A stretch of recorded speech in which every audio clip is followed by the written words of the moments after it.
Hello, everyone. Welcome to Animator's Breakfast, which is a podcast where we talk about inspiration with different people in the animation industry. The whole idea of this podcast is rather than, let's say, talking about a career or anything like that, it's more about what actually sparked them to think about a career, or what moments in their career when they watch something that has inspired them has actually kind of set a trajectory for their style, or just something that they like. So today I've got a lovely treat. I've got Aidan McAteer here, who is an episodic director on Rescue Bots Academy at the moment, and has previously went on and directed the most recent series of Danger Mouse, which I'm pretty sure you won Best Director for. That's at right, Dingle. yeah. How do you feel about that?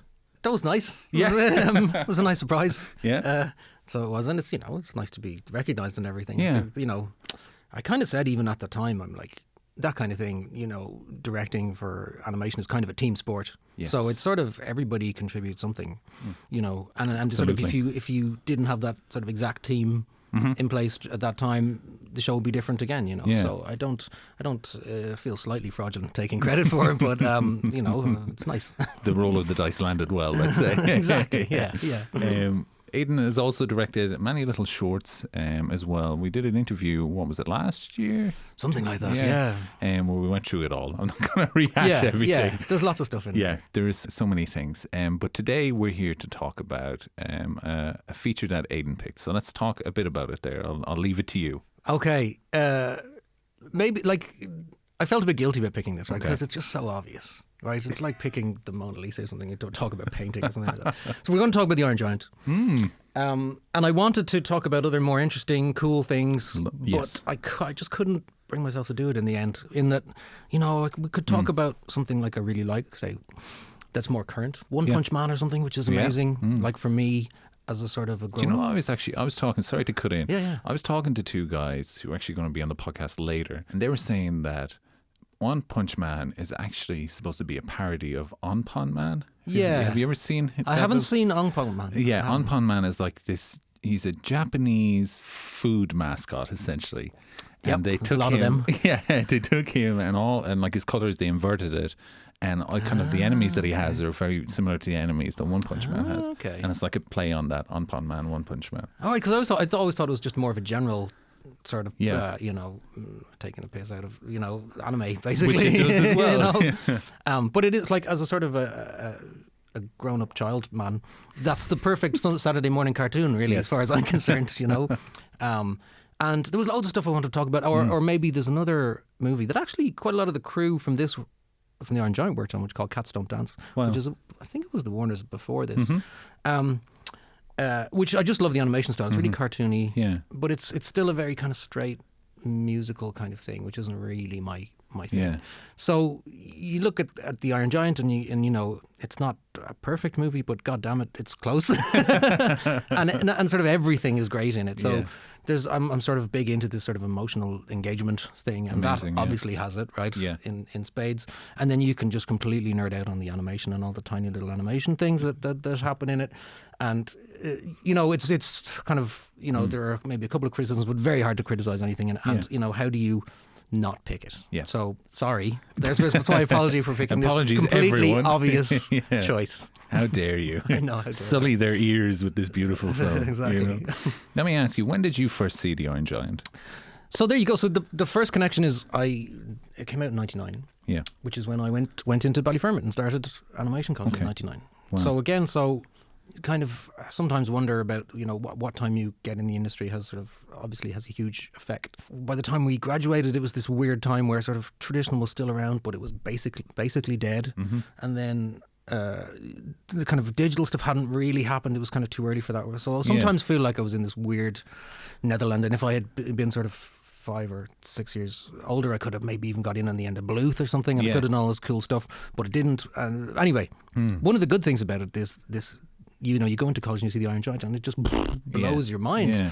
And if there was any doubt of what I wanted to get into, this completely, obliterated that. Yeah, exactly. It's sort of incredible, Yeah. And again, people will probably know this, but it wasn't a big box office success. Like in Ballyfermot, we were all going mental for it, but But it was, no one went to see it, like, you know, and I guess, you know, whatever. There's the old stories about that marketing and whatever else, and you kind of feel like it's not really the film's fault. Yeah. And even if, you know, like if you take sort of the opening sequence of that, I remember people have kind of said to me, it's like if they'd actually used the opening sequence as the trailer, that, you know, boom, you know, people would have been flocking in to see it. I think, as opposed to the trailer that they made. It's just one of those kind of cheesy trailers, you know, and it is. I mean, it's groundbreaking in some ways, but it's not as groundbreaking. So 95, you have Toy Story, okay? So there has been sort of bits of CG animation, and 99 also has Toy Story 2, as far as I know. We probably got that 2000, I'm sure. We always get Pixar movies later, don't we? Yeah. But if you look at the other stuff that's going on around that time, so Fantasia 2000 is 2099 as well. Yeah. And like you compare something like that to this, it's like the CG, the kind of everything, which is not to take away from Fantasia 2000. There's lovely things in it, but something like the whale sequence or the Tin Soldier sequence, like that CG is like, you look at that now, it's like, ooh. Yeah. Whereas this, you know, and we'll get into it, but even, you know, the Iron Giant really sits into that background amazingly. Really, still, while you watch it today, it looks great, you know. I think so. Yeah. So I first saw it in college, and then have revisited it several times. I have. Oh, hang on. I'm gonna move away from the mic for one second. Yeah. He's brought a full-sized figure of the Iron Giant. Brought a small-sized figure of the Iron Giant. Oh my God! Can I see it? So that is from the original VHS release. Oh my God! Where you got a box set of the VHS. You got the book. Can I move these parts? You can. Okay. Yeah, it's sort of up and down. Yeah, and his head rotates all the way around. I think. Oh wow! I'm not going to do that. But you got the VHS. You got the original Ted Hughes novel, which is called The Iron Man, and you got that little toy. You got the novel as well. Yeah, you got the novel as well. So it was like a special edition VHS kind of box thing. I still have the book. I don't know where the VHS went, but sure, I don't think I went and play it on anyway, even if I did. And not unless you go back to college again and find some old archaic. So there he is. That's incredible. Wow, thank you so much. So that was, you know, as I say, you watch it on VHS, you get the DVD when it comes out, you get the Super. They recently released that Super Special Edition DVD, which is great. And I have the Art of book and all that kind of stuff. Course, so you kind of just revisit it throughout life. And I can't even... I worked in Singapore for a while, and you know, Singapore's a crazy place, and there's lots of good things, but they're not a huge cultural place because the country's very young and that kind of stuff. And it doesn't have, but I do remember they had this sort of the closest thing to art house cinema that they have there, and I don't mean that to sound condescending. It's just it doesn't exist, that kind of thing.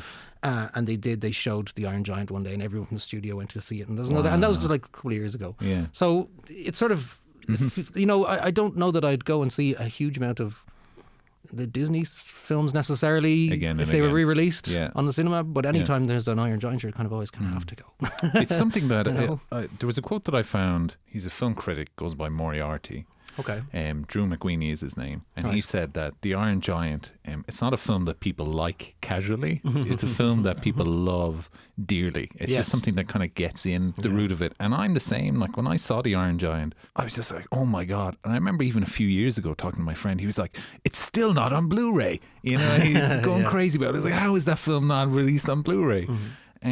People love it. It's still, I think, in any top 10 list I've ever read, it's in there somewhere usually, or top 15. It's still ranked as one of the greatest animated films ever made. Yeah, absolutely. And like, I don't know, how could it not be? I think selfish. Well, you had the props ready. I mean, exactly. So, and it's a good thing you didn't bring in dancing cats.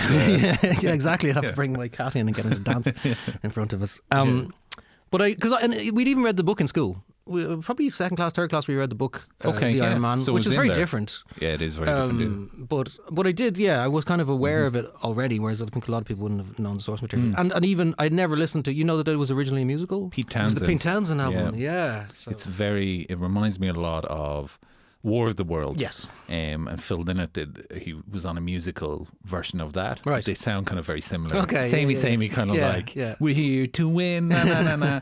You know, that kind of, that's what the Pete Townsend is. Yeah, haven't had the pleasure. But again, it was, so Brad Bird then was... Brad Bird, of course, decided actually, let's not make it a musical. And again, like...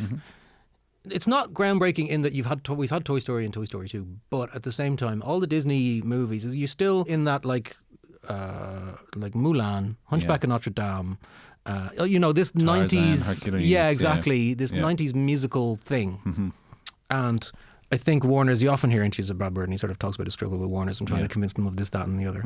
And I think it took a bit of a struggle to kind of unmusical it a little bit. And I think Pete Townsend was kind of pissed off with the whole thing, but in the end, he was sort of, just like whatever. There's some quote from him saying, "Oh well, I still got paid" or something like that. Yeah, and even in terms of then, so you start looking at, which always gets overlooked, and gets overlooked a lot in films generally, is this kind of sort of background style and the art direction of the movie that isn't the animation. Yeah. Because animators start talking about animation, and even if you listen to the audio commentary on the DVD or the Blu-ray, they're always banging on about the animation, but they don't mention the very little the backgrounds and all that kind of stuff. And it is that kind of obviously it's Rockwell, right? It's Barbara Norman Rockwell. The town's called Rockwell that it's set in, right? And also people like Edward Hopper or something. Okay. So this sort of American, and it's sort of that time as well. This is all, I guess the story is 57, I think it's supposed to be set in. Okay. And I love all that stuff. I love Edward Hopper. It's amazing. Like I remember we were in New York one year and going to the MoMA, and we went on it's free on like a Friday night or something. Yeah. And of course the place is mobbed. Yeah. And I got really annoyed because there's this wonderful Hopper painting of this woman in a theatre, like, is it a cinema or a theatre? Anyway, she's standing sort of beside the curtain door, and the light's just on her, and it's beautiful and everything. I got really annoyed no one was stopping to look at this. They were all looking at all the other stuff. I'm like, this is genius. What are you doing? You're missing out. We're walking straight past it. And it's by like the bloody banister of it's not even in a room. Yeah. I mean, I guess the MoMA has amazing stuff in it, but I was just staring at this, and I was sort of, because I love that stuff. Yeah, as people asked you to move out or away. Kind of, as people were kind of squishing by me, and I was like, and they're all trying to get to Starry Starry Night, which is amazing, but they're just, this is something incredible too. Yeah. So that influence as well, again, sort of tuned me into it even more so, if that's not obvious. Yeah. Even in terms of an achievement, if you think of the people who worked on that, like, so many of them went off and did amazing things. Right, obviously there's Brad Bird and there's Tony Fuccelli and Teddy Newton and like his kind of gang that he then brought to Pixar, and they've all shaped Pixar. Like I think especially Tony Fuccelli, who's like the sort of lead animator, kind of character designer guy. Like his style is now the 2D style of Pixar. Yeah. Anytime you see any drawings in those art books, stunning work not just from not just it's from always Brad Bird him, movies. yeah. And it was always that style, like he sort of whatever created or influenced that style a huge amount. But then there's also people like Lauren Faust, for example, was an animator on that, and then she went on. She worked on Powerpuff Girls, and she created the latest My Little Pony, and now she's sort of in charge of the DC Superhero Girls show. So, and she's been a part of all this stuff, and she started there. And then you think, like, there's lovely Irish connections. There's a guy called Fergal Riley, who's an amazing storyboard artist, who went on. He directed the Angry Birds movie, and has storyboarded on everything, and worked with Sam Raimi and all these kind of things. And he boarded on the Iron Giant. And then, of course, there's Richie Bainham, who is like our. I say our because he came from Ballyfermot and all that kind of stuff. And like phenomenal animator, won an Oscar for his work on Avatar. And he did amazing stuff on that, and quite young. And if you hear him tell stories about it, he's like, he got Brad Bird could see that he was really keen to do it, and he was like, all right, okay, you do it. And there's that bit where where the hand is separated and it's running around in the house, and Hogarth's trying not to make sure his mum doesn't see the hand.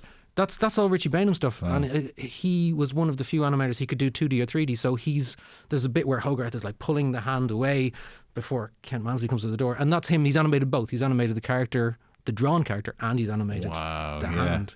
Which was a very unique skill. Yeah, they didn't. Not many people did that kind of thing. So there's lovely even connections and people who who worked on it, and it's sort of one of those. It's like that show. What's it called? Is it called Flapjack? Flapjack. Which is then spawned Adventure Time and Regular Show and Gravity Falls and Steven Universe. It's this one thing that's sort of in the middle, and everything else kind of just shot out. Shoots out from that. I think the Iron Giant's that kind of movie as well, in that you can see. I mean, some of the people were already amazing Disney well known people, but then others were people who started there who just kept did amazing things kind of almost from that experience and that team. That's the same as Ralph Bakshi's Mighty Mouse. Oh that's right. That's one of those shows that really just took a group of people who were just young and so full of energy, and they just exploded into the industry. Like Bruce Timm is on that, Andrew Stanton was on that. There were so many people just on that show that just shaped the 90s animation. And then if you think about then the Iron Giant, it just seems to be, if you're making something, get a load of people in from college. Well, it does. That in particular, I mean, I don't know. I have very mixed feelings about Ralph Bakshi. I really like his attitude, but I don't particularly like his work. Yes, yeah, and I completely agree with that. And the more I did a video on Ralph Bakshi, and he just was up against. He just wanted to make stuff, so he was just like, "I'm just going to make it," and he was just up against financial pressure the whole time. Yeah, cut so many corners. Yeah. And he had a lot of things to say, but his best, I think, talent was fostering talent, I think. And that was really what he fought so hard for the industry to get away from Disney. Yeah. And that was kind of his best legacy, is probably still that. I think so. I mean, because he was like very blatantly just trying to do things on the cheap, right? Yeah. And that's why he hired these people straight out of college. That's the only reason, because he could pay them very little, you know. But at the same time, you've got to give him some sort of credit for recognizing the talent and stuff, you know. I think.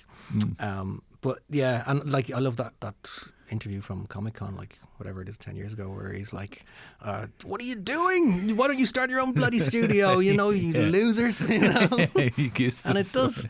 You know, it's a real call to arms kind of thing. It's great. And then, I don't know, then you go look at some of the stuff and you're like, it's just not my thing, I think. I mean, a lot of people love it, and that's fair enough. It's just not.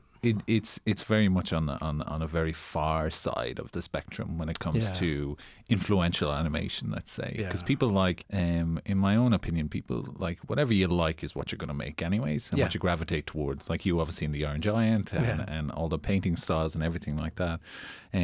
But with some people, like let's say, you know, Don Hertzfeld or any of his work, like that's so crazy outside spectrum, but so simply done that you can see people being influenced by that very easily as well, you know. It's super. It's so far out there, but I'll bring it back to the Iron Giant before I go on. Yeah, no, we could go off onto all kinds of tangents, couldn't we? So, I mean, I was an animator for whatever, 10 years, I suppose, and like, I think, you know, and I'm kind of directing now and doing little bits of writing and boarding and stuff like that. And I think I was sort of okay animator. I was never amazing animator. So I can definitely appreciate animation. But one of the things that I'm passionate about now is obviously story.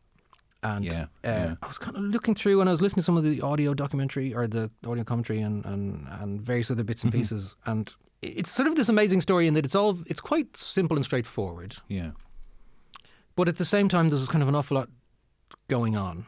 So you have your opening premise, your what if statement. People always talk about what if. So that's how you come up with the stories. Like so the what if statement in the Iron Giant is, what if a gun had a soul?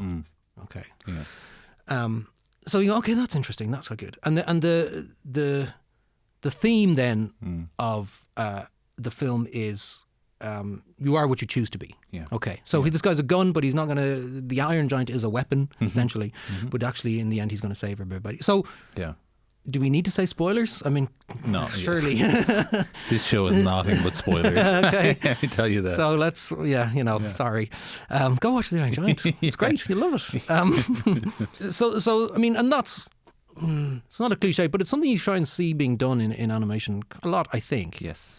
But so you could kind of go, oh God, here we go, another one, just be yourself kind of nonsense. But it's kind of more than that. And it is sort of, it's the hero's journey, right? It's a classic sort of Joseph Campbell thing. But it's not actually, interestingly, I was thinking about this in the way in. It's not really Hogarth's story. Hogarth's the kid, for anyone who hasn't seen it. Like, it's the Iron Giant story. Because Hogarth doesn't, I don't think, maybe you disagree, change very much. I don't think he has a huge arc of change really at all. He has this little moment. And what I really love is this little thing of little microcosms of what the story is in moments. Yeah. So even the first time when we meet the Iron Giant, which is he's at the power plant thing. Yeah. And he's sort of, he eats metal, so he's eating metal, but he's actually eating like a electricity substation thing, so it's electrocuting him. Yeah. And Hogarth runs away, first of all, and then there is a little shot where he's like, shit, I better go back and help this guy, you know, which is essentially, that little microcosm is going to be what the Iron Giant does over the space of the entire movie, you know. So it's already within sort of Hogarth, you know, and it's the Iron Giant that goes from, and like, it's so beautifully done. Like when you see him first, he's like Robot Man. So he's sort of like very, well, he's a robot. He is like, you know, so it's all very robotic movements and all that kind of stuff. And there's no, you know, the lights are on but no one's home. There's no, this whole thing of the soul. You can't really even see it yet. Yeah. And then gradually, you know, he kind of turns into a pet, first of all. He's like his dog, first of all. And he even does little things like, will cock his head very slightly and it really looks like a puppy or something. And then he kind of becomes a kid. Yeah. There's a bit where they're in the junkyard, in Dean's junkyard, and he's taking a bite of a car, and the horns are and he can't stop it. He's looking around, he doesn't know what to do. He tries to sit on it, that doesn't work.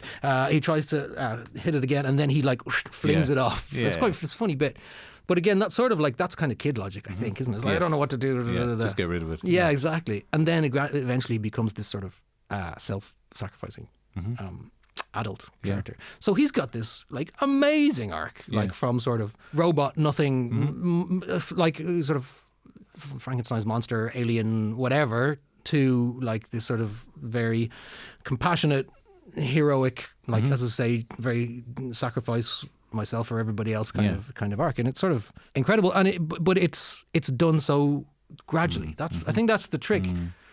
I mean, I do lots of shorts, and this one that Streets of Fury, and then also Deadly in a Way, was this sort of story of these two people, and you can see them kind of influenced by this kind of stuff. In Streets of Fury, it's this video game character who just like fights and beats people up all the time, and then there's this sheep who is the opposite, who's just like a sheep. Okay.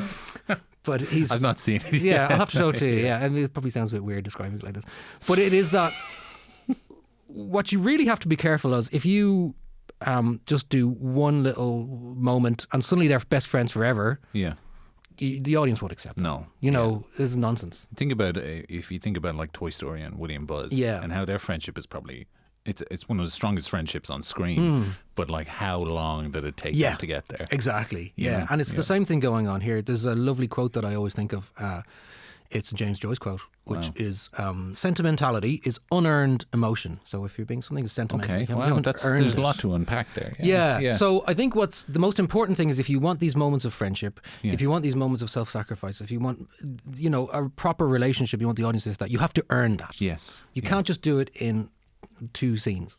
And it's really nicely, gradually done over the course of the Iron Giant. Even just first of all, he doesn't know kind of what's going on, and then he kind of like even bits. They have that moment which is amazing where he talks about like killing is bad, but sort of death happens to all of us. And with the deer. With the deer, exactly, which is just this beautiful thing. And they very gradually, he's sharing his comic books with him, like even little simple things like that. It's not all just, they're jumping in the lake, all that kind of stuff. There's tons of it, and it's not just he's suddenly friends. And I think that's a real measure of a good sort of writer, director, story team, whatever. It's like, that's technically not story. I mean, it is, but it's not the important mechanics of the story, really. But you have to take time with that. Whereas the little mechanics of the story, actually, they do quite quickly. Because again, I was listening to the audio commentary, and there was some lovely stuff where they were giving examples of like. So Kent Mansley is this FBI, whatever, government agent who's come, and he's got a really sort of, has he got an arc? But he's got a lovely mood. Like, he really changes in that he's like, first of all, you think, he's a really important guy, and then you see he's just this kind of sniveling little guy. But then he turns really mean later on, and quite sinister. Where he like chloroforms the kid, So, but there's the very bit at the start where he comes in and he's like, oh God, I'm out in the boondocks here. I just want to get back to where the real action is in Washington or wherever it is. And he's like, he doesn't believe any of this. So they were kind of saying we needed a way to get him to pivot completely and suddenly be like, holy crap, something's going on here. And the way they do it is that car bit where he gets into he's like, I'm out of here. He gets in his car, he sits down, he realizes half the car has been eaten. And Hogarth's gun is left there as well. And that's kind of the clue or whatever. And he freaks out. So again, even in the acting, it's beautiful. He's like, oh, headstrong. I remember reading, there's a guy called Ed Hooks who does this sort of acting for animation thing. That's kind of his thing. He sort of lectures, goes around. He's written a couple of books on it. And he says that when you talk about acting, you talk about your center, as in like, if you're kind of a big burly character, your center is kind of center of gravity, center of energy is kind of in your chest. Okay, but if you think of like, I don't know, Woody Allen or someone neurotic, the center's in your head, and it's all like this. So he's saying his center is kind of his chin, because he's this beautiful design as well. It's such an amazing design of that character, that Kent Mansley character. So he's all chin out, standing straight, and then he suddenly completely freaks out. He's sort of all hunched over, and he's gone from very smooth, I'm in control kind of moves to like tiny little moves and frenetic and frantic and stuff. So the car's there. So now he's like, oh my God, this thing is real. Half my car is gone. And he turns around, he goes to get the guy, the kind of foreman or whatever, and says, look at this, and it's gone. Yeah. So that's a really short bit. Yeah. But it gives you everything you need to do. It turns him, and they were saying it's a similar thing with Dean, who's the kind of this sort of beatnik character who is sort of like kind of becomes a kind of father figure to Hogarth in it. And he's kind of like, holy crap, man, we got to get this guy out of here. He doesn't want to have anything to do with the giant when he discovers him. Yeah. And again, he's got to pivot. He's got to find out, suddenly got to get him on side. Yeah. And then you kind of do it in a cut. You cut back, he kind of leaves him there. Hogarth has to go back. And you cut back a little while later, and the Dean has convinced the Iron Giant to help him build all his sculptures, his art thing, because he's an artist. So again, you kind of see that it's just like, it's turned suddenly, and then the third example of that, which I thought was really great, was this thing of the Iron Giant. So now, towards the end of the movie, they're going to reveal the Iron Giant to the town. Yeah. They've got to show the townsfolk that he is not a threat. It's actually a good guy. And the army has to not know about this. Yeah. So they just have the sort of engineer this little thing where he saves two kids. Two kids are hanging off the thing, and he lands and he grabs them. Everyone sees it and it's like, yay. But the army are sort of further back, so all they see is the giant sort of in silhouette over sort of what they perceive to be attacking the town. Yeah. So the point there with all that nonsense is that the things that are narrative important things are done quickly. Yes. Yeah. Car, whatever, helping the thing, saving the kids. They're very short scenes, which gives you then time to actually spend time on these, like even the bit where he's carrying him in his hand and, he's running along and then parts where they're flying. Like, that's amazing. That's real, like never-ending story on the kind of dragon kind of moment, And as, in a way, I so slightly regret that I didn't see this as a kid. I didn't get the opportunity to see this as a kid, because I think you would have, to have those kind of moments, I think would actually go into your kind of psyche growing up. It's kind of like animation, isn't it? Like you have all your key poses that are still just a pose that you get in between, but the in-betweens really make what the animation looks good, looks fluid and everything. Yeah, that's the movement. Yeah, that's where it is really. It gives the other stuff room to breathe, which I think is really clever, and I think that's a really sort of important thing about it. And like all those, so many little moments with Hogarth and the giant and stuff really give a kind of a richness, and and that's other things then that I've always been very aware of, which is that if I'm doing this film that's where an old lady and a Grim Reaper are becoming best friends and deadly, that you can't just flip it like that. You got to give it its they've got to not like each other at the start. They've got to then be on some antagonism. Then there's maybe, and then kind of in Deadly, he gets sort of coerced into going out and buying her stuff, and gradually, and then of course he is a montage, which is kind of cheap, but what are you going to do? Because there's only a short, it's a short film. But then you feel like you've earned that friendship. Yes. So then when there's sort of a twist at the end of Deadly, then at least you've earned that. I mean, fair enough. I see how protective you are. Well, I don't know. It's 8 minutes and it's sort of one you could see coming, right? But anyway, and it's the same here in that if you want that, so the most famous part of this Iron Giant is where he goes, the Superman, and he flies and he says his thing. And if you want that to mean something, and if you want everyone to cry at that, which they always do, they do. Yeah. You have to put in the work beforehand, so it actually means something. So it really feels like he's losing something, and these people have been through a journey together.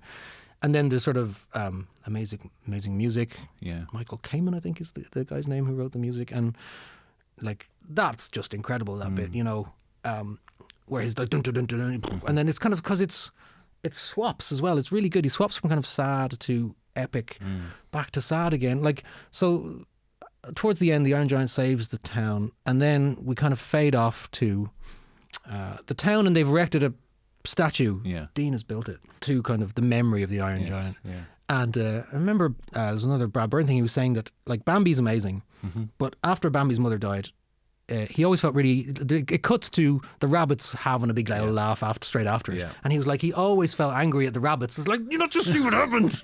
She just died. Why are you so happy? All that kind of thing. So what he was saying was that this kind of coda or epilogue, whatever you want to call it, the music had to be happy because it's the town is safe and whatever. But it couldn't be. It didn't want to be too happy because then it's that exact same thing. It's like the Giants just died. I'm still got tears, So it's a really, and it's true. He does it. It's just like it's kind of upbeat, but it's kind of bittersweet. Yeah, which is not an easy thing to do. No, not at all. It's a very difficult thing. But he'd understand that. Like I remember when I was doing my research on the Iron Giant and watching things like The Giant's Dream, which is a wonderful documentary about the making of it, I'm sure you've seen it, and when he talks about like his sister being killed by a gun and how much that has really affected him. So of course he's going to understand how that grief, like how to get through it, that people do die and guns do kill, you know, but this idea of a soul and living on and really handling death in possibly the most respectful way. Yeah. You know? Yeah. In what is a inverted commas kids film. Yeah. You know. And I think it's a nicer, you know, it's a nice lesson, you know, as kids, you know, people say, you know, you have pets maybe who die or grandparents or something or whatever. But, you know, it's a good way, you know, if you can give kids this kind of entertainment, but also it's something that kind of equips them to deal with the world. Like there's a lovely quote from Neil Gaiman at the start of Coraline, where he says, fairy tales exist not to tell children that dragons exist, but that they can be defeated, you know? So it is this wonderful story and all this kind of stuff, but actually it's about sort of conquering fear and things like that. And it's a sort of a similar thing here, is that actually this is part of life, and yes, it's very sad and it's terrible and everything, but actually, you know what? This isn't it's, you know, it's a sad thing, but it is part of life, and it is natural and whatever. And then, you know, you go into sort of like souls live forever, or the memory of people live forever, whatever way you want to kind of interpret that, you know. I think which is like a really nice thing to have, I think, you know. And when I found out about the film, it really changed my whole perspective on like how that approach was held, and how like that whole deer scene was so pivotal then to make sure that, like, okay, we can't have the giant kill the deer. He just has to see it be killed. Like life is fleeting. It's gone. It's okay. And that idea to put in his head the great sacrifice that he's doing then. Yeah, as well, exactly. You know? That's just that earning it again, isn't it? Exactly. Yeah. And the other nice thing again is this. Again, talking about time, the gradual reveal of the fact that this robot, this Iron Giant, is a weapon. Because for a second, just after that sequence, he focuses on the gun. So this is the deer and the gun, and then his eyes go red, and Hogarth kind of snaps him out of it. Or whatever. So, what are you doing? But there's even a moment before that, which again is so nice, which is like the this thing of, like I was saying, the microcosm of the entire story in one go. Which is the bit where they have they're in the barn and he's showing him his comics. Right, it's the first time you see Superman. Okay, but there's a lovely shot where he's going through various comics and he's got like the Spirit, which is like something Brad Bird's always been interested in, and he's got Superman, and then lying on the ground beside them is like the Metal Monster comic or something like that, and it kind of looks very much like what he looks like in his attack mode or whatever. And you kind of see, and he kind of looks there for a second, and then what happens is literally, like, it's kind of obvious when you see it, but literally Hogarth covers Metal Monster with the Superman comic. And that's your movie. That's it, right? It's right there. It's like people are paranoid. There's all this, you know, Russian Cold War stuff in the background that people are really paranoid about. And it's like this threat, you know, sort of coming from afar. And it's like, this thing is a monster. Let's kill it. We don't trust it. To Superman. And it's like an image, and that sort of sums up your whole movie. It's amazing. You know, I just really love that kind of thing. Well, look, Brad Bird is very good at it when it comes to putting things in the background or visual storytelling. Like, he's so good at it. Even when I was watching The Incredibles 2, like someone pointed out, there's a painting in the background when Helen's in her hotel ringing home. And it's got like 4 figures on the right and 1 on the left, which is like to show the separation, and it's the perfect shapes that, and just those little details of just to reinforce everything in the background, I think is so good. Yeah, I mean, because that's with animation versus live action. Everything that's what you can controlled. Do. You can do that stuff, you know. And sometimes I wonder if anyone really even sort of pays attention, notices this or not. But yeah, exactly. Do you, let's say with something like, I'll go back to Danger Mouse here, like how much of that do you try and push into backgrounds and things like that? Like, do you have room to do that, or like again, the TV being what it is, which is always tighter budgets and relatively quick cuts and things like that. We try and put in references and things. I know there's one, we had a Halloween episode with a demon postman, and the demon postman is like a skull with a postman hat on or whatever, and And one of our animators, Mark, is always tries to put in that skull in every single episode. You know, which is kind of fun. And we put it like, you know, even you know, in shows we're doing now, you know, you put background characters are basically based off the crew. And things like that that's as well. such a you nice know? payoff as well Yeah, for the exactly, crew. you know. Not just do you get to work in it, but there you are forever. You know, that's you there. Or another Dangerous thing was we came up with so many like was it posters? I can't even remember whose room it was, but it might have been Danger Mackerels. So there's lots of Danger Agents, right? And there's one of them was Danger Mackerel. And he had posters in his room, and it was like the Karate Cod, and like all these kind of loads of puns and things like that. So you can have lots of fun doing that, and because you can, kind of thing. And then you kind of think, well, will anyone see this? Hopefully, you never know. Yeah, they'll go looking through it now. Exactly. Yeah, exactly. Yeah, I hope so. I think when people go looking and they find it, that's the biggest payoff. Yeah. Rather than, or if you do spot it at random, but when you go looking and don't find it, that's when you're just like, oh, I wish that was there. You know? I think you've got to be doing something good enough to warrant a second view, I suppose, is the thing, isn't it? So it's a good compliment if people do come back and kind of find those things, I think. One thing I always learned with when I was studying film is I was doing my master's in film studies. They always bet into us, literally. Well, not literally. Figuratively. He was there with a shoe. Don't focus on character and story. Right. Which is so against viewing a film.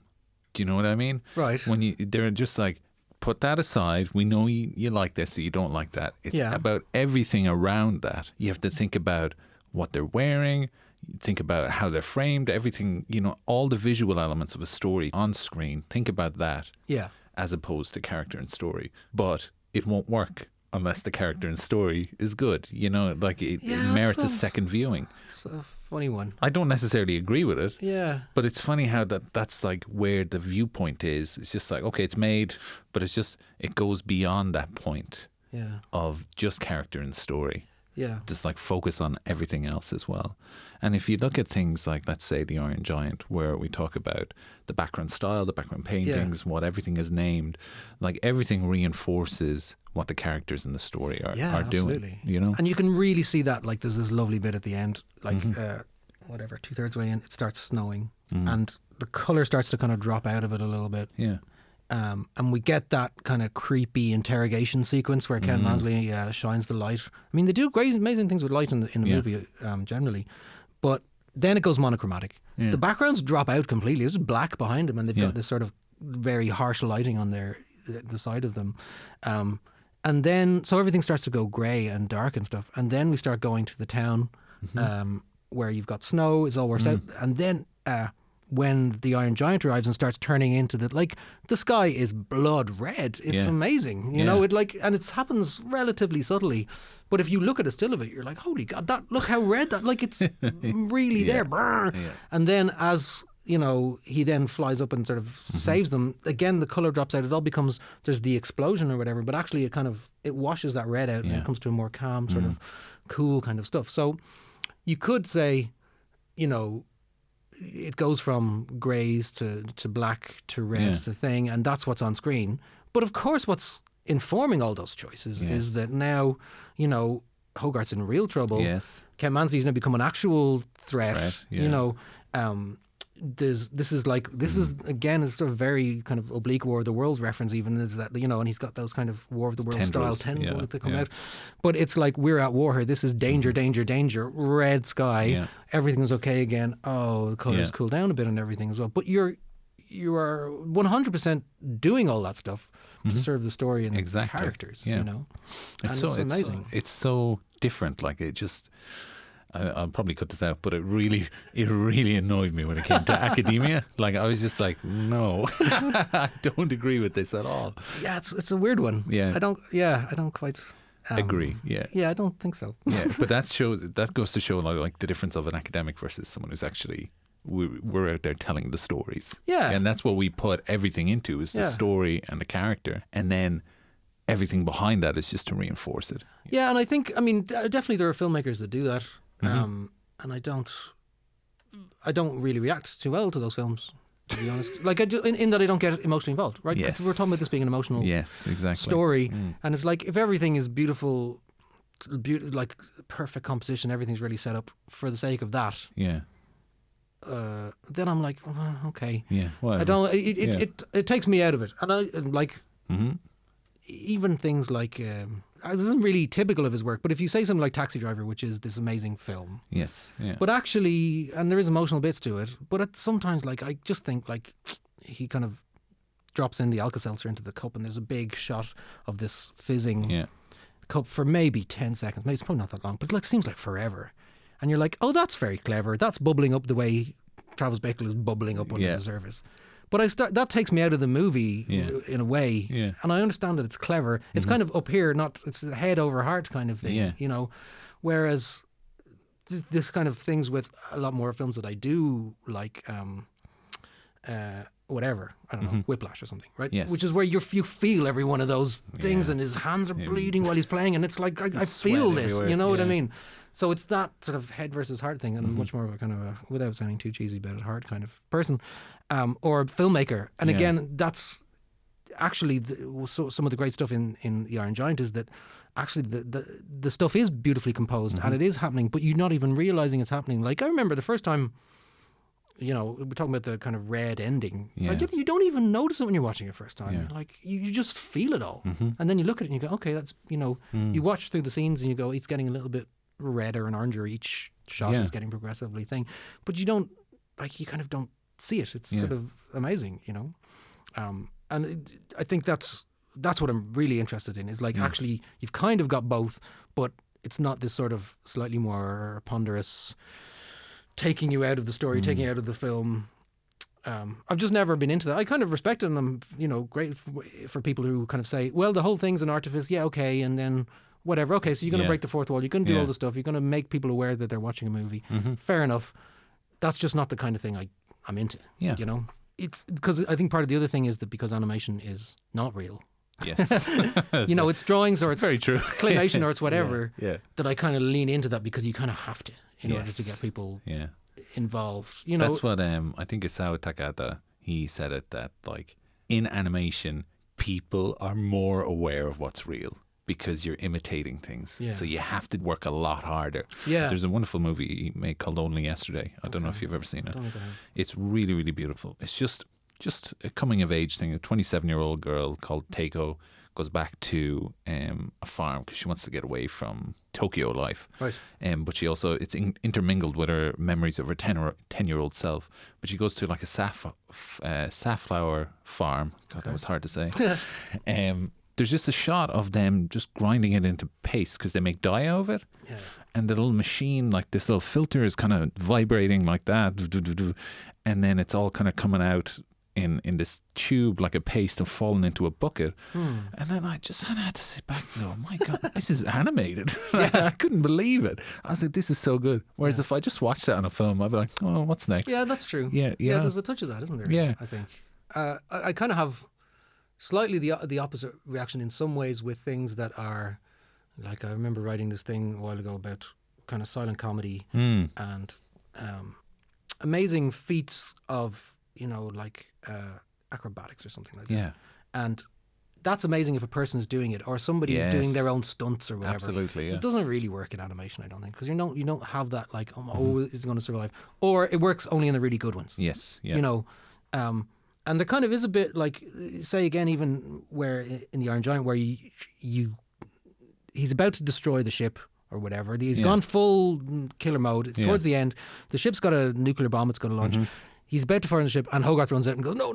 Yeah. You know, and like for a moment there, you think, you know, holy crap, is he actually gonna kill him? You know, and that's if you can get that kind of involvement in these drawings. You know, that's like it's like a Friends joke or something, isn't it? You know, where they're saying, "Oh, did you not cry, Bambi?" And he's like, "Yeah, it was really sad when the man stopped drawing the baby deer." Like, you know, because that's what they are. Yeah. But if you can get that kind of emotion, then you're really Yeah. and that's why I feel like doing the clever stuff kind of takes you out of that a little Yes. bit away from the characters. But the other nice thing about this as well, which is the other thing that happens in animation, is that like essentially animation is caricature. Yeah. So it's all too easy to go over the top. Yes. And sometimes actually that's exactly what you want. You know, like, you know, that's why cartoons are there in a way. Yes. It's like it's Ren and Stimpy. It's like crazy. It's One Punch Man. You know, it's like, this is insane and it's a real cartoon. You know, that's what they originally were. It's these sort of exaggerated things. But if you are trying, and that's sort of spectacle is good for laughter. Yeah. It's probably not so good for kind of empathy and pathos and stuff. So the thing about the theme here, this thing about you are who you choose to be, which, you know, for me, it's a tiny bit hit over the head at the end. Yeah. It's a little bit laid on, a tiny bit thick Yeah. at the end. But the way that's first delivered, which is where Dean says, is beautiful. It's really just a thrown away line. He's just talking about to the kid. He's like, I think he's given. They're in his house and he's giving the kid espresso. Yeah. You know, and that's Yeah, and he's running around. He's like, the oh, room. Yeah. and he's just very casually saying, "Oh no, you don't have to. You know, I'm not accepted. You don't accept. You just, you know, you be who you want to be."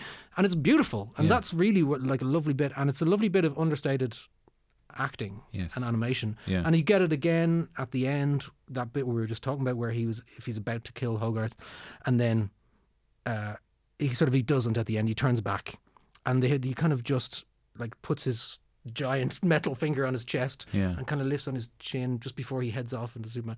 And it's sort of heartbreaking, and it's so hard to do because he's a big metal thing, right? I worked on a show for a while in Boulder where it's these tiny characters interacting with these human characters. They're kind of that size, and they're in a human world, and that's just hard to even stage, right? It's hard to even get them all in the same shot so they can have a conversation eye to eye. Like even that's tricky, right? Do you know what I mean? Because they're so much bigger. So to have this, it's one thing about having a tender moment with, you know, E.T. and Elliot, right? Which is amazing. Yeah. But it's even harder in something like the Iron Giant because E.T. and Elliot are the same, relatively the same size, you know? The Iron Giant's this giant, intimidating metal thing. It's not even made of flesh, you know?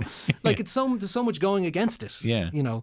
And yet still you have this beautiful, understated sort of moment where he kind of just touches it. Like, I wonder if that was a Disney film from, say, the 90s, would Hogarth be crying? Would the giant start crying? Even the general would probably shed a tear. Do you know what I mean? They would really turn on the waterworks or whatever. Whereas this isn't that, you know? And it's like and there's a tiny, and he says like, you know, whatever, fix, and I go now or whatever, and then he says, don't follow, which is a nice little callback to sort of joke at the start, and it kind of was like this bittersweet thing, and then he goes off. You know, and it's all handled with this, it's kind of grown up. Do you know what I mean? Yeah.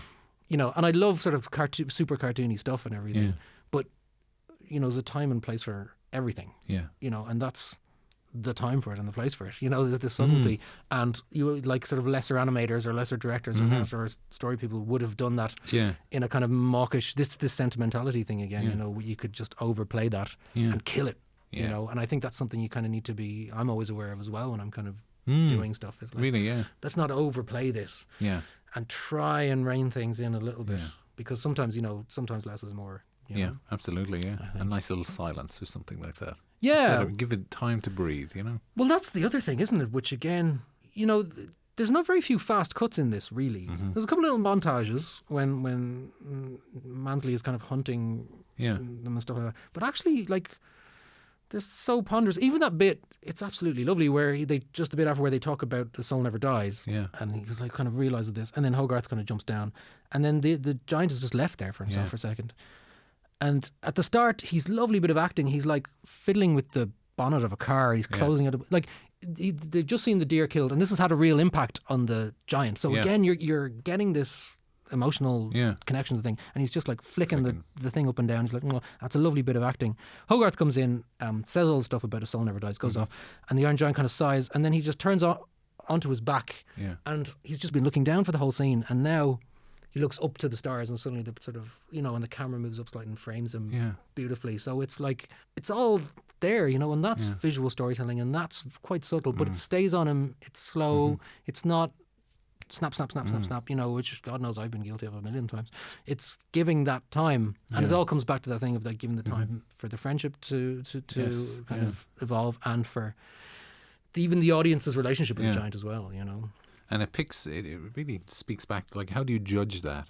And the only way is to really just to kind of feel it out yourself. I think so, isn't it? You try it, and you try it again, and you know, I think that's something why I kind of want to try and get into features a bit more, is because like TV is so quick and you're just kind of going on instinct and stuff. And actually, TV, basically, you can do essentially more takes, is what it is. You know, really, you know, you can try it out from a different angle, try it different kind of ways and stuff like that, and gives you time to figure out all that kind of stuff, because it's hard to. I remember going to a talk by one of the Pixar animators, and he was talking about that sequence in Up. You know, obviously the sequence in Up, Yeah, the of very course. start. Yeah. And you know, and they were saying that you know, they showed the storyboard, the animatic, Yeah. and again, and if you feel it from the animatic, you know, you just almost start tearing up at the animatic. And then he kind of said, "Oh, that's you know, that's great." And he says, and then this one comment was, "If you think it was like that the first time we boarded it, you're crazy." This is version 20 up here, right? So it's that kind of, it's an iterative process where you're trying to get better and better and better each time, you know, and you just need the sort of time or the ability to do that a few times in order to get there, kind of thing, you know. Well, I think time is not in our hands here. I very think we've come to the end of it. Let me ask you something, what I want to ask other people as well. Let's say the Iron Giant. How much has that influenced you then in your day-to-day work, would you say? So that's, I mean, it's kind of that, especially that idea of relationships and giving time and everything. It's kind of always in the back of my mind in everything I'm doing. You know, you always have to think about the audience first. I remember going to a talk by someone, and she was saying, okay, who's the most important person in a film? And it's like, director, well, they're important, but no. Writer, no. Cameraman, no. Actors, no. It's the audience. The audience are the most important part of the film, right? So you always have to be thinking about that, and you have to think what you're trying to do. And well, you know, certainly in the kind of filmmaking that I'm, you know, trying to get people involved emotionally in, you've always got to think of the audience, you know. So that, which I think in Iron Giant is always clearly in everybody's sort of mind, is like, are we going to convey this? How are we going to do it? Let's build up this relationship properly. Let's give time to hold. Let there be stillness, and you know. And then when it is crazy, like this, and I kind of didn't really realize until I'd watched it a couple of times, is like the only time. So you've got a CG model, which means you can move the camera 360 degrees. You can do all kinds of crazy stuff. It's hard, but you can do it. But they maybe do that twice in the entire movie. You know, the first half, definitely, there's nothing. The camera's locked off. Well, there's sort of side-to-side little tracks and truck in and things like that. There's no kind of panning or going round or anything. And then I think the first time they do it, I think, is when he's up there up in the sky and he's carrying him, and that's amazing. That's, again, that sort of never-ending story moment. And then the second time is during the battle, and then, of course, when he flies up to save the whole thing, the camera goes right past. But it's that, you know, if you turn things up to 11 at the start, where do you go from there? You know, it's a real, and that's a really big thing that I've had in stuff that I've worked on, is that you have to build. Yes. You know, I worked on this show called Oddbods, which was this non-dialogue show, and a lot of what we were doing was escalation gags. So the story is something happens, and then, you know, you kind of get them into this wacky situation and try and get them back out again, but the situation builds and builds and builds and builds. So if you have your funniest joke, or you have your biggest peril, or your biggest thing, and then you come down, it's like, where do you go from there? You have to build up slowly. And again, that's throughout this movie, you know, timing, like I was saying, with the camera shots, we're not using the thing, with the very gentle reveal of the fact that he's a gun, that he's a weapon, you know, all these things that we talked about are building and building and building. And then you have this amazing action sequence at the end, which I think stands up to any kind of whatever Michael Bay special that you could kind of think of, you know. But it's that, it has so much more impact because actually the first part's been relatively still. It's not boring, but there certainly hasn't been tilting cameras moving around and everything that you get at the end, you know. So definitely those two anyway. Okay, very nicely wrapped up. Aidan, thank you so much for your time. All right, I really no worries. appreciate it. How do you feel talking about the Iron Giant after so long? Good. Yeah, I'm always happy to. You know. Well, listen, I appreciate your time, okay? And thank you so much. Thanks very much. I'll take it. There.